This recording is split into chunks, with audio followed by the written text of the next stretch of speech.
യോശുവ 24:15 പറയുന്നു, ഞാനും എൻ്റെ കുടുംബവുമോ ഞങ്ങൾ യഹോവയെ സേവിക്കും. ഇത് പറയുന്നതിന് മുമ്പ് യോശുവ ഇസ്രായേലിനോട് ചില കാര്യങ്ങൾ പറയുന്നുണ്ട്. അങ്ങ് അബ്രഹാമിൻ്റെ ചരിത്രം മുതൽ നമ്മുടെ പിതാക്കന്മാരിലൂടെ വന്ന അനുഗ്രഹം യഹോവയാൽ ഇന്ന് നാം അനുഭവിക്കുന്നു.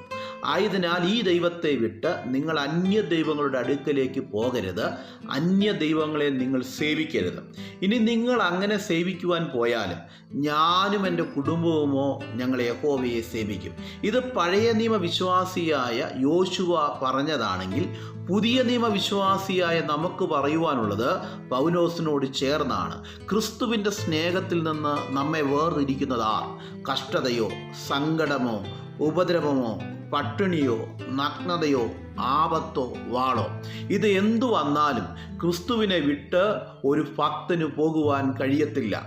ഇവിടെ പഴയ നിയമം കഷ്ടതയിൽ നിന്നുള്ള വിടുതലാണ് കാണിക്കുന്നതെങ്കിൽ പുതിയ നിയമം കഷ്ടതയിൽ നിന്നുള്ള വിജയമാണ് നമ്മെ കാണിക്കുന്നത്.